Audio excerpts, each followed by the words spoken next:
dəfə şairin tacı verişindəyik. Şairlər sözün gücünü nümayiş etdirir, biz isə ən maraqlı anları sizə çatdırırıq. Mənim üçün bugün sözün sahibi, sözə sahib olan insandır, söz deməyi bacarıb, sözə əməl edə bilən insandır. Yəni mənim üçün ən güclü o insandır. Əgər Ziya Sultəpə o sözü deyibsə, yəqin o Ziya belə çıxmasın, mənim heç meyxana deməyimi görməyib.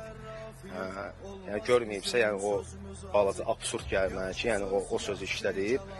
Yəni mən heç bir rəqibimə o sözü demərəm. Yəni bu meyxana elə bir şeydir ki, yəni haldan ibarət olan bir şeydir, əhvaldan ibarət olan bir şeydir. Mən nə qədər güclü ola bilərəm, güclü olsam da belə, elə bir hal ola bilər ki, mənim özümdə əhvalım olmaya bilər, mən zəif ola bilərəm orada. Amma ki, mənim fikrimcə, yəni əhvalı kimin elədiyində söz demək üçün əhval kimdə yaxşıdırsa və kim öz sözünə güvənirsə, mənim üçün güclü iştirakçı odur.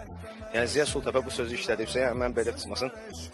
Yəni mən inanmağım gəlmir. Yəni məni tanımaya o sözü işlədib. Yəni inanmağım gəlmir, amma belə işlədibsə, yəni mənim üçün elə nəinki Ziya, o sözü işlədən insan birinci növbə öz zəif insandır. Mənim cavabım ola bilər ki, yasama məktəbindən heç vaxt zəif çıxmayıb.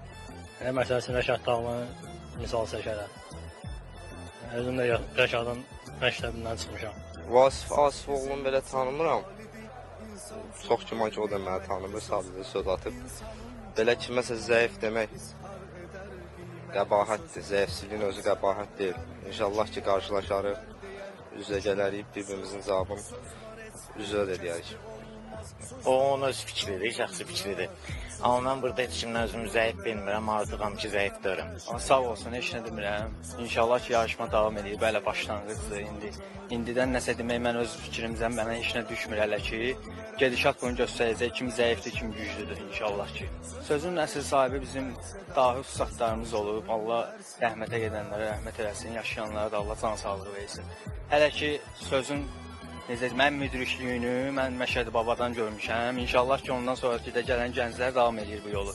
İnşallah hər birimizə uğurlu olar.